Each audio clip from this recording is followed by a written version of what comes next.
자격증. 시작하자. 주경야독.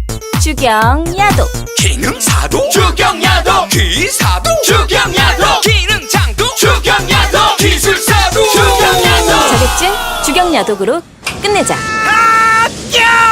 이게 뭐라고? 영양분이 별로 없는 잎들도 있고 그런 것들이 낙엽을 하고 낙지를 하고, 낙지라는 것은 가지가 떨어진다는 뜻입니다. 낙엽과 낙지라면 그것이 토양에서 유기물이 되는데, 한 가지가 있을 때는 한 가지에 대한 영양분, 하지만 여러 가지 수종이 있었으니까 아무래도 그런 유기물도 여러 가지 영양분이 있겠죠. 그렇죠? 그럼으로써 그 유기물 분해도 빨라지고 무기양분의 순환이 더 잘 된다. 이 유기물이 토양에 들어가면 여러분 또 무기양분으로 변해서 그것이 또 식물이 이용할 수 있는 형태의 양분이 되는 거거든요. 요거는 또 나중에 또 다시 깊게 설명을 드립니다만 어쨌든 그렇다라는 것.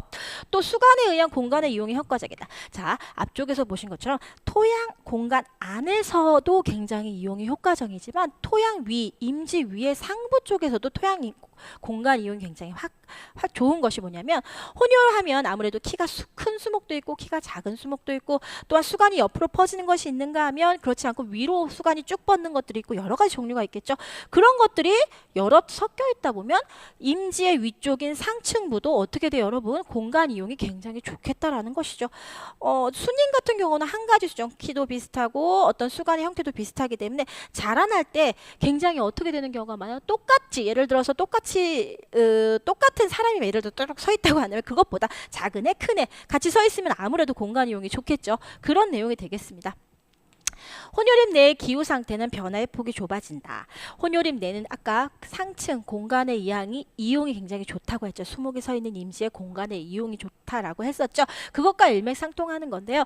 어쨌든 뭐 큰 나무도 있고 작은 나무도 있고 뚱뚱한 나무도 있고 날씬한 나무도 있고 그러기 때문에 그 산림 임지 안이 빡빡하게 들어차 있어요. 그래서 산림 안에 어떤 습도나 온도 같은 것을 일정한 상태로 유지할 수가 있어요. 그것이 바로 기후변화의 폭이 좁다라고 얘기를 합니다. 일정하게 온도나 습도를 유지할 수 있는 것. 각종 피해 인자에 대한 저항성이 증가한다. 단수님은 예를 들어서 그 수목, 그 수종에 어떤 병해충이 발생한다. 그러면 당연히 다 같은 수종이니까 일시에 또 발생을 하겠죠.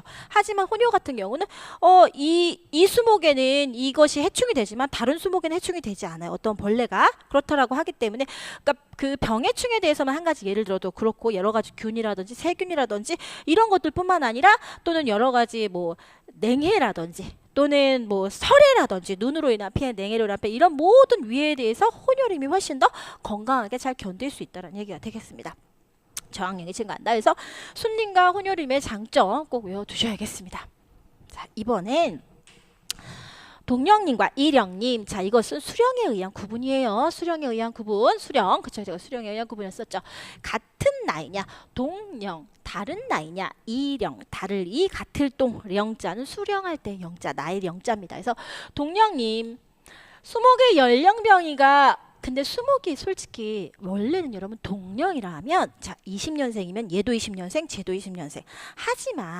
하지만 임업에서는 수목의 연령이 아주 정확하게 1년마다 다 같을 수는 없다라는 것이죠. 그래서 연령병위가 평균 임명의 20% 이내일 때, 평균 임명의 20%일 때, 즉 우리가 멀리서 보았을 때 어떤 수고의 높이나 어떤 수간의 형태 정도가 어느 정도 비슷하게 자라고 있는 것을 우리는 뭐라고 부르냐?